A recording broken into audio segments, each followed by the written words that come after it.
राजा हो किसान हो चोर हो या साहूकार, एक बात को लेकर सभी चिंतित दिखाई देते हैं। वो है अपने बेटे का भविष्य। ऐसी ही सोच जगन की थी। जगन एक चोर था। वर्षों से वह चोरियां करके अपने परिवार का भरण पोषण कर रहा था। उसका एक बेटा भी था। परिवार का खर्च दिन पर दिन बढ़ता ही जा रहा था। चोरी के धंधे में ऐसा नहीं होता कि रोजाना दाव लग ही जाए। कई बार तो कई कई दिनों तक दाव नहीं लग पाता था और निराश होकर घर लौटना पड़ता था। कई बार ऐसा दाव लगता कि पूरा घर कई दिनों तक दिवाली मनाता रहता। जब जब ऐसा होता तब तक जगन को ऐसा लगता कि दुनिया में इससे अच्छा कोई काम नहीं है। अतः उसने फैसला कर लिया कि वह अपने बेटे को भी एक सफल चोर बनाएगा। इसी सोच के चलते एक दिन वह अपने बेटे को साथ लेकर चल दिया। रास्ते में उसने समझाते हुए कहा, देखो बेटा, अब हमारे परिवार का खर्च बढ़ गया है। इसलिए मैं चाहता हूँ कि तुम भी धंधे में मेरा हाथ बटाओ। अगर तुमने सही तरीके से मेरे काम को सीख लिया तो हमारी कमाई तो बढ़ेगी ही और घर में खुशहाली भी आएगी। लड़का चुपचाप अपने पिता की बात सुनाता रहा। फिर एक स्थान पर रुककर जगन बोला, देखो बेटा, मैंने पहली चोरी इस घर में की थी। पहले यह घर कच्चा था और इस घर में बिजली भी नहीं थी। उन दिनों इस घर में दिया जलता था। मैंने पीछे की दीवार में सिंध लगाकर चोरी की थी। और वो घर देखो जहां आज एक कार खड़ी है, वहां पहले एक साइकिल होती थी। मकान भी कच्चा था। घर आकर जगन ने बेटे से कहा, बेटा अब तुम आराम करो, कल हम काम पर चलेंगे और ईश्वर ने चाहा तो हमारा दाव भी अच्छा लगेगा। जब जगन वहां से जाने लगा तब उसके बेटे ने कहा, बापू। जगन ने कहा, बोलो बेटा, कुछ कहना चाहते हो क्या?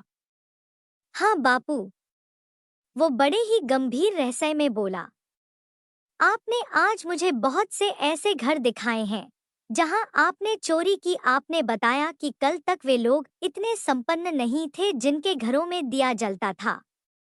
आज देखो उनके घरों में बिजली और गाड़ी है, और हमारे घर में देखो वही दिया है जो पिछले 20 साल बाद था। जबकि जिन घरों में आपने चोरी की थी उन घरों में दिए के बजाय बिजली है और कच्चे घर के बजाय पक्के मकान हैं। और हमारे घर में आज भी अंधेरा है। क्यों बापू, हमारे घर में अंधेरा क्यों है? मैं बताता हूँ बापू। आपके द्वारा इतने जोखिम उठाने के बाद भी घर में अंधेरा क्यों है? क्योंकि आपके द्वारा लाई गई दौलत में न तो ईमानदारी की खुशबू थी और न ही मेहनत का रंग। इसलिए हमारे घर में आज भी अंधेरा है। और जिनके घरों में आपने चोरी की आज उनके घरों में बिजली के बल्ब ब चमक दमक इसलिए है क्योंकि वे लोग ईमानदारी ब मेहनत की कमाई करते हैं। चोरी होने के बाद भी वे लोग गरीब नहीं हुए, मगर मेहनत ब ईमानदारी की कमाई न करने के कारण आप अमीर नहीं हो सके। जिस पैसे को कमाने में इंसान के पसीने की गंध होती है, उसी पैसे में बरकत होती है। हराम के अरबों खरबों रुपए भी आदमी को वो सुख चैन नहीं दे सकते जो ईमानदारी की एक पाई पाकर उसे मिलता है। अपने बेटे के मुंह से ज्ञान भरी बातें सुनकर जगन का सिर झुक गया था और जवान को जैसे लकवा मार गया था। एक क्षण रुकने के बाद लड़का पुनः बोला, अब आप चाहते हैं कि मैं भी आपके रास्ते पर चलूं? अगर हमारा पूरा परिवार इस धंधे को अपना लेता है तब भी हम इस अंधेरे से दूर नहीं हो सकते। चोर के मन पर हमेशा एक बोझ होता है बापू, और वो बोझ चोर को कभी भी सिर उठाकर नहीं चलने देता। दुनिया भले ही इस बात को न जानती हो, लेकिन एक चोर जानता है कि वह एक चोर है। और चोर बेईमान लोग गर्व से सीना उठाकर नहीं चल सकते। अगर अब भी तुम चाहते हो कि मैं भी इस अंधेरे के रास्ते में चलूं, तो ठीक है बापू, मैं कल आपके साथ चलूंगा और आपसे बड़ा चोर बनने की कोशिश करूंगा। नहीं नहीं, जगन के मुंह से घुटी घुटी आवाज निकली, नहीं मेरे बेटे नहीं। फिर वह रो पड़ा, बेटे आज तूने मेरी आंखें खोल दी। तूने सच कहा बेटे, जिस कमाई में मेहनत की खुशबू नहीं होती उस कमाई को खाने वाले परिवार का घर कभी भी रोशनी से नहीं जमगाता। काली कमाई अंधेरा ही फैला सकती है, खुशी का उजाला नहीं। बेटे मैं प्रण करता हूँ कि आज के बाद मैं भी कभी ये गंदा काम नहीं करूँगा। दूसरों की मेहनत की कमाई पर हाथ साफ करना सबसे बड़ा गुनाह है। इससे बड़ा गुनाह दुनिया में और कोई नहीं।